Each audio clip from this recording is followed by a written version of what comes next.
എന്തുകൊണ്ടാണ് രാഹുൽ മാങ്കൂട്ടത്തിനെതിരായിട്ട് കേസെടുക്കാൻ സംസ്ഥാന സർക്കാർ തയ്യാറാകാത്തത് എന്ന കാര്യത്തിൽ ഗവൺമെൻറ് വിശദീകരണം നൽകണം.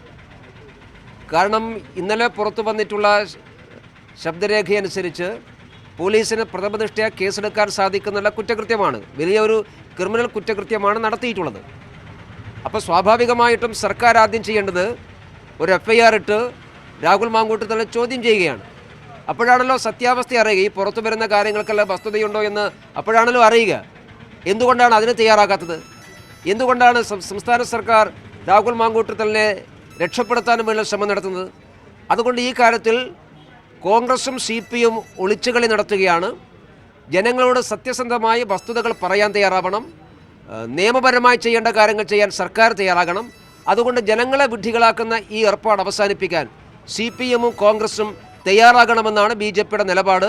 ഞങ്ങൾ ഇന്നലെ ആവശ്യപ്പെട്ടിട്ടുള്ളത് രാഹുൽ മാങ്കൂട്ടത്തിനെ അറസ്റ്റ് ചെയ്യാൻ തയ്യാറാകണമെന്ന ആവശ്യം ഞങ്ങൾ വീണ്ടും ആവർത്തിച്ച് ഉന്നയിക്കുകയാണ്. ശബരിമല വിഷയത്തിൽ ഈ വീണ്ടും CPM നേതാക്കൾ പുതിയ എന്താ പറയാനുള്ളത്? ശബരിമല അന്വേഷണം അട്ടിമറിക്കാൻ വേണ്ടിയിട്ടുള്ള ഒരു ആസൂത്രിതമായിട്ടുള്ള പരിശ്രമം അണിയറയിൽ CPM നടത്തിക്കൊണ്ടിരിക്കുന്നുണ്ട്. കടകംപള്ളി സുരേന്ദ്രനെ രക്ഷപ്പെടുത്താനുള്ള ശ്രമമാണ് ഇപ്പോൾ SITയുടെ മേലിൽ വലിയ സമ്മർദ്ദം ചെലുത്തിക്കൊണ്ട് സംസ്ഥാന സർക്കാർ നടത്തുന്നത്. ബഹുമാനപ്പെട്ട ഹൈക്കോടതിയുടെ നിരീക്ഷണത്തിലാണ് SITയുടെ പ്രവർത്തനമെങ്കിലും ആ ടീമിലുള്ള ആളുകളെല്ലാം ആഭ്യന്തര വകുപ്പിന് കീഴിലുള്ള ഉദ്യോഗസ്ഥന്മാരാണ്.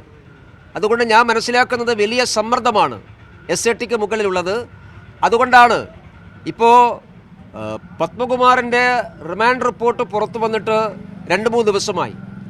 ആ റിമാൻഡ് റിപ്പോർട്ടിൽ കടകംപള്ളി സുരേന്ദ്രൻ്റെ പങ്കാളിത്തത്തെക്കുറിച്ച് പരാമർശമുണ്ട്. കടകംപള്ളി സുരേന്ദ്രനെതിരായിട്ട് മൊഴിയുണ്ട്, വാസുവിൻ്റെയും പത്മകുമാറിൻ്റെയും മൊഴിയുണ്ട്.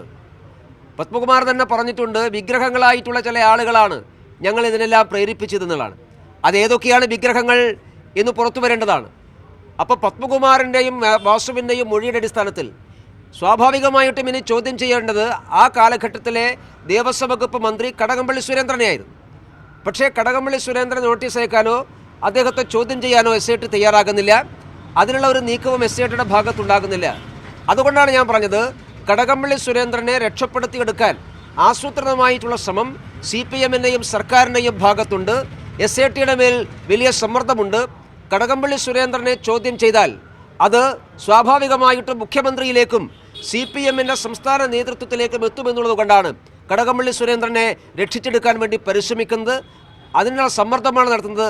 അതുകൊണ്ട് അടിയന്തരമായി SIT ഈ കാര്യത്തിൽ കടകംപള്ളി സുരേന്ദ്രനെ ചോദ്യം ചെയ്യാനും അറസ്റ്റ് ചെയ്യാനും തയ്യാറാകണം എന്ന് BJP ആവശ്യപ്പെടുകയാണ്.